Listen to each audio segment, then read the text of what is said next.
मागील काळामध्ये आपण बघितलं काँग्रेसची सत्ता कारणामध्ये जेव्हा विलासराव मुख्यमंत्री होते किंवा आणखीन अनेक मुख्यमंत्री होऊन गेले त्या कालखंडात म्हणजे 1974 पासून ते 2025 पर्यंत शासनाचे निर्णय केले काँग्रेस यांनी की जे गायरानाचे पट्टे आहेत, जे मागासवर्गीय समाज वाहत आहे, शेती, अशा हजारो लोक आहेत. त्यातले त्यात मला तर वाटतं की एकट्या नांदेड शहराच्या लगेच 70 ग्रामपंचायती, परंतु तिथे काही मात्र स्पष्टपणे सातबाऱ्याला नोंदी करून न देणं म्हणजे टाळाटाळ करणं ह्या गोष्टी प्राखऱ्यानं पाहायला मिळाल्या. त्याचबरोबर जसं तुप्याच्या जवळ म्हणजे जवाहरनगर आहे, त्या जवाहरनगरमध्ये अनेक वर्षापासून लोक वास्तव्यात आहेत, पण तिथं सुद्धा घरांच्या बाबतीत, निवासी योजनांच्या बाबतीत म्हणजे अक्षम्य दुर्लक्ष करण्यात आलं. परंतु विद्यमान सरकारने, माननीय बावनकुळे साहेबांनी, मंत्री महोदयांनी जी बैठक घेतली मंत्रालयामध्ये, जॉईंट मीटिंग घेतली 7 मे रोजी, त्याच्यामध्ये सर्व सचिव होते आणि स्पष्टपणे जॉईंट मीटिंगमध्ये प्रोसिडिंग होऊन अशा प्रकारच्या सक्त ताकीद आणि सूचना देण्यात आल्या सगळ्या जिल्हाधिकाऱ्यांना महाराष्ट्रातल्या की जेवढेही गायरान संबंधित प्रश्न आहेत ते प्रश्न जे आहेत त्या बाबतीत रिव्ह्यू घ्या आणि कुणावर अन्याय झाला का त्याच्यावर पाहणी करा. त्याचबरोबर 2011 पर्यंत गायरान जमिनीवर जे कोणी कष्टकरी गरीब कुटुंबातली लोक, एका समाजाचीच नाही, जी गरीब कुटुंबातली लोक वास्तव्य करतात त्यांना वेगवेगळ्या केंद्र सरकारच्या, राज्य सरकारच्या निवासीची योजना आहेत बांधकामाच्या, त्या बाबतीमध्ये प्राकारानं सोयी सवलती आणि योजनांचा लाभ मिळाला पाहिजे. जे की माननीय देवेंद्रजीनं जे आहेत त्यांच्या मतदारसंघामध्ये जे गरिबांच्या बाबतीत 2011 पर्यंतच्या घरांच्या बाबतीत शासनाच्या ज्या जमिनी मानल्या जातात किंवा गायरानाच्या संबंधित जमिनी मानल्या जातात अशा जागेवर गरिबांना घरांसाठी योजना लागू केलेली आहे. त्याचबरोबर बावनकुळे साहेबांनी जिल्हाधिकाऱ्यांना आणि विभागीय आयुक्तांना सूचना केल्यात की अनेक गावांमध्ये काँग्रेसी काळापासून, स्वातंत्र्यापासून, अहो काय सांगायचं, साधं म्हणजे स्मशानभूमी अनेक गावांमध्ये नाही. आता कुठं बघा, जनतेतलं, जनतेच्या आवडीचं, जनतेला लाडकं म्हणणारं सरकार आल्याच्या नंतर बघा काँग्रेसांनो शिका. तुम्ही तर म्हणजे पावसाळ्यामध्ये कुठं नेऊन एखाद्या कुटुंबात जर एखादा व्यक्ती मृत्यू झाला तर कुठं नेऊन जाळावं असा प्रश्न होता. तुम्ही तेवढा सुद्धा तुमच्या म्हणजे काय काळजाला पाझर नव्हता. परंतु विद्यमान सरकारनं जिथं जिथं स्मशानभूमी नाहीत तिथं तिथं जिल्हाधिकाऱ्यांना सांगितलं त्याच मीटिंगमध्ये बावनकुळे साहेबांनी की जमीन अधिग्रहण करा आणि सगळ्या गावांना ती सोयी सुविधा उपलब्ध करून द्या. आणि त्याचबरोबर आता कालच निर्णय झाला की गरीब म्हणजे ज्यांना म्हणजे हे बांधायचं आहे, घरकुल बांधायचं आहे, त्यांना शासनाच्या वतीनं आता रेती माफियांकडून रेती घेण्याची गरज नाही गरिबांना. आता शासनाच्या वतीनं पावती मिळेल आणि तुम्ही रेतीच्या डेपोतून घेऊ शकाल. आणि मोजणीच्या बाबतीत सुद्धा म्हणजे बघा किती क्रांतिकारी आहे. म्हणजे मला हे म्हणायचं नाही की विखे पाटील सुद्धा मंत्री राहून गेले, परंतु विखे पाटलांच्या काळात सुद्धा टंटन गोपाल, तुम्हाला सांगतो, जमीन मोजणीच्या बाबतीत काँग्रेसी काळामध्ये काय होतं बघितलं आपण सगळ्यांनी की शेतीच्या धुऱ्याहून भांडण आणि त्याच्यामधून काँग्रेसांचा गलिच्छ राजकारण. परंतु बावनकुळे साहेबांनी 200 रुपये फक्त मोजणीसाठी, फक्त 200 रुपयात जमीन मोजून घ्या, हे क्रांतिकारी काम चाललेलं आहे. आणि मला हेच म्हणायचंय की नांदेड जिल्ह्यामध्ये हे सगळ्या गोष्टी महत्वाच्या आहेत त्याने लागू पडणार आहे. अशोक चव्हाण नाही, यांना असं म्हणायचं काँग्रेस जे आहे ते नांदेडचे अशोक चव्हाणांनी चालवली आणि ते भाजप चालवलं. बघा त्यावेळेस ते काँग्रेसी डोक्याचे होते, त्याच्यामुळे हुहूची पुपू होती, वरतून जे येईल ते त्यांना ऐकावं लागायचं. परंतु आता सन्माननीय राष्ट्रीय स्वयंसेवक संघाचे विचाराचे भारतीय जनता पक्ष आहे आणि भारतीय जनता पक्ष श्रेष्ठी ही कायम सर्वांच्या विकासाची आहे. म्हणजे मुख्य न्यायमूर्ती तुम्हाला शेड्यूल कास्ट दिसतात, भारताच्या महामहिम राष्ट्रपती आदिवासी समाजाच्या दिसतात, त्याचबरोबर तुम्हाला सर्वांकाश बघितलं तुम्ही, स्मशानभूमीपासून ते शेतकऱ्यांच्या गायरान पट्ट्यांपर्यंत ह्या सगळ्या गोष्टी भारतीय जनता पक्षाच्या विचाराच्या आहेत.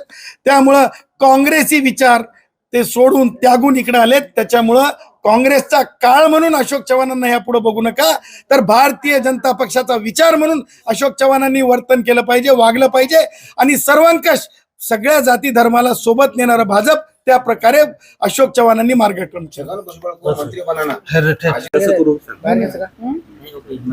दोन दिवसात- बरोबर. ठीक आहे, सगळं इथे. चला दोन दिवसात रे? हा, चलो. लीड करा. साहेब, अनुसूचित जातीच्या आरक्षणाचा उपवर्गीकरणाचा प्रश्न वर आलाय. बावनकुळे असं म्हणजे की 15 दिवसात बैठक लावू. एखाद्या मान्य सर्वोच्च न्यायालयाचा निर्णय आल्याच्या नंतर त्यावर सरकारमध्ये चर्चा होणं आवश्यक असते आणि मला असं वाटतं की त्या अनुषंगाने शासन सर्वांकष सर्व बाजू उपवर्गीकरणाच्या संदर्भानं, कारण त्याच्यात जटिल काही मुद्दे आहेत. ते मुद्दे असे आहेत की उपवर्गीकरण करा असं ढोबळ सर्वोच्च न्यायालयाने सांगितलं आहे, ढोबळ सर्वोच्च न्यायालयाने सांगितलं आहे. परंतु जे एक होमोजिनियस क्लास असतो त्या क्लासमध्ये सब क्लासिफिकेशन कसं केलं जावं ह्याच्या बाबतीमध्ये सर्वोच्च न्यायालयाचे कोणतेही निर्देश नाही आहेत. त्यामुळं ते जर म्हणजे ढोबळ जर अंमलात आणायचं असलं तर त्या बाबतीमध्ये काय मेकॅनिझम असू शकते, कारण सर्वोच्च न्यायालयाने स्वतःच सांगितलेलं आहे की मागास आयोग मेकॅनिझम आहे. आणि आता मागास आयोगाचं मेकॅनिझम जर आपल्याला ह्याच्यात आणायचं असेल, म्हणजे अंमलात आणायचं असेल, तर नेमकं जर असा मातंग समाज आहे, मातंग समाजामध्ये वेगवेगळ्या पोटजाती आहेत. बौद्ध समाज आहे किंवा महार समाज आहे, त्याच्या महार समाजामध्ये वेगवेगळ्या पोटजाती आहेत. तर मग आता जर आपण वर्गीकरण करायचं ठरवलं, बौद्ध मातंग असं वेगवेगळं, तर मग त्याच्यामधल्या ज्या पोटजाती आहेत त्यांच्यामध्ये सुद्धा बऱ्याचशा रोटी बेटी व्यवहार म्हणजे जेवणावळी होतात, परंतु विवाह मात्र होत नाहीत. असं फार कमी आपल्याला पाहायला मिळतात झालेले विवाह. त्यामुळे हा जटिल मुद्दा आहे आणि हा परत मुद्दा माननीय मंत्री बावनकुळे साहेबांच्या लक्षात आणून देण्यात येईल की त्या बाबतीमध्ये सर्वोच्च न्यायालयामध्ये रिव्ह्यू पिटिशन आम्ही फाईल केलेली आहे उपवर्गीकरणाच्या बाबतीत. त्याच्यामुळे आता न्यायप्रविष्ट प्रकरण आहे, ती बाब आम्ही सन्माननीय बावनकुळे साहेबांच्या लक्षात आणून देऊ आणि सर्वांकष मातंगातली सगळे घटक, मग मातंगामधला जो नुसता मातंग नाही तर जो त्यातले त्यात मागास आहे त्या मातंगांमधला, तो जास्त म्हणजे पोळालेला घटक आहे. जसं आपण मातंग आपले काय म्हणतो, मांगारुडी समाज आहे, नंदीवाला समाज आहे, हे त्यातले त्यात मागास समाज आहेत. त्याच प्रकारे आपण जर महारांच्या बाबतीत घेतलं तर महारांच्या बाबतीमध्ये सुद्धा मग अभ्यास करावा लागेल, स्टडी करावं लागेल की कोण पुढारलेलं आहे, कोणता वर्ग पुढे. महारांमध्ये सुद्धा 4-5 वर्ग येतात. ह्या सगळ्या गोष्टी जटिल आहेत, न्यायप्रविष्ट आहेत.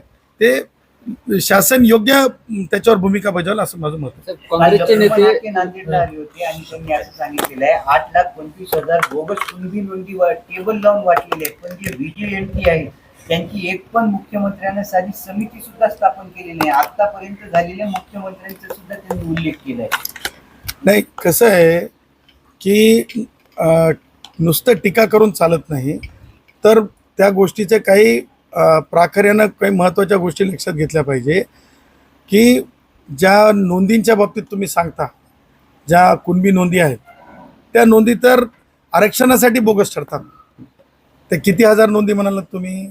8,25,000 8,25,000 ज्या कुणबी नोंदी, 8,25,000 कुणबी नोंदी ह्या नोंदी असतील, परंतु त्या आरक्षणासाठी अपात्र ठरतात. त्या 8 लाख नोंदी आरक्षणासाठी अपात्र ठरतात. त्याचं कारण आहे की माझे कुणबी भाऊ जे मराठा कुणबी आहेत आणि जे विदर्भातले आहेत, ते कुणबी भाऊ कोणते आहेत? तिरळे आहेत, ते खेडुले आहेत, ते कुणबी मागास ठरतात. जस्ट आपण कुणबी आहे म्हणून आरक्षण आहे आणि कुणबी आहे म्हणून तुम्ही जसं सांगितलं की टेबल लावून वाटले, तर त्या नोंदीच्या आधारे दिलेल्या जात प्रमाणपत्र सुद्धा रद्द होणार. त्या नोंदींच्या आधारे दिलेले जात प्रमाणपत्र सुद्धा रद्द होणार. नोंदी सुद्धा आरक्षणासाठी त्या चुकीच्या ठरणार. आणि त्याचबरोबर ज्या अधिकाऱ्यांनी असं धारिष्ट दाखवलं, बोगस एवढे जर प्रमाणपत्र दिले असतील, तर त्यांच्यावर सुद्धा येणाऱ्या काळात कार्यवाही होईल. त्याचं कारण सांगतो, आरक्षणाच्या बाबतीत कुणाला सुद्धा आपल्या मर्यादेचं उल्लंघन करायचं नसतंय. त्यामुळं माझं असं मत आहे की कुणबी नोंदींच्या आधारे दिलेले प्रमाणपत्र वगैरे टिकणार नाहीत. त्याचबरोबर जे काही हाके साहेबांनी सांगितलं की VJNTच्या बाबतीतल्या प्रमाणपत्राच्या बाबतीत, त्या बाबतीत नक्की मला असं वाटतं की समाज कल्याण खात्याने दखल घेतली पाहिजे, VJNT खात्याने दखल घेतली पाहिजे. तो थेट मुख्यमंत्र्यांचा विषय नसतो. तो NT आपल्याकडे VJNTच्या संदर्भात एक खातं आहे, एक विभाग आहे, त्याचबरोबर समाज कल्याण खातं आहे. ते त्या स्तरावरल्या आयुक्तांच्या अखत्यारीतली गोष्ट आहे. आणि सन्माननीय मुख्यमंत्र्यांच्या बाबतीत सांगायचं झालं तर मी पाहिलेले नॉन बायस असे मुख्यमंत्री आहेत. कारण फार स्पष्ट आहे, ते जातीच्या चष्म्यातून कुणालाही पाहत नाहीत. ते पाहतात फक्त आणि फक्त मानवी सर्वांगीण विकासाच्या संबंधातून. त्यामुळं मला वाटतं की हाके साहेबांनी कोणत्या कॉन्टेक्स्टमध्ये म्हणलं ते मला कल्पना नाही. शिंदे समितीचा उल्लेख केलेला आहे. तुम्ही जर म्हणत आहे रद्द होणार असतील, कारवाई होणार असेल, तर त्या शिंदे समितीवर सुद्धा कारवाई झाली पाहिजे का, ज्यानं स्थापन केली त्याने? एक लक्षात ठेवा, समित्या स्थापन करणं हा सर्वंकष अधिकार शासनाचा असतो. परंतु शिंदे समिती मुळामध्ये ही असंविधानिक ठरते आरक्षणासाठी. लक्षात ठेवा, स्थापन करण्याच्या बाबतीत ती असंविधानिक ठरत नाही, परंतु आरक्षणाचं काम करण्यासाठी किंवा नोंदींच्या आधारे आरक्षण देण्यासाठी ती समिती पात्र ठरत नाही. ती अपात्र समिती आहे. शिंदे समिती अपात्र समिती आहे, असंविधानिक ठरते आरक्षणाच्या नोंदीची खोज करण्याच्या बाबतीत. जर तुम्ही म्हणालात तर त्याचं कारण आहे की माधुरी पाटील विरुद्ध कास्ट स्क्रुटिनी कमिटी ठाणे या केसमध्ये स्पष्टपणे सांगितलेलं आहे की मागास आयोग किंवा कास्ट स्क्रुटिनी कमिटीला तशा प्रकारचे तपासणी करण्याचे अधिकार आहेत, ते शिंदे समितीला नाहीत. म्हणूनच सांगतो की देश विदेशातील प्रत्येक घडामोडींचे लाईव्ह अपडेट मिळवण्यासाठी आता साम टीव्हीच्या सर्व सोशल मीडिया प्लॅटफॉर्मला लाईक, फॉलो आणि सबस्क्राईब करा. तसंच सर्व नोटिफिकेशनसाठी बेल आयकॉन प्रेस करायला विसरू नका.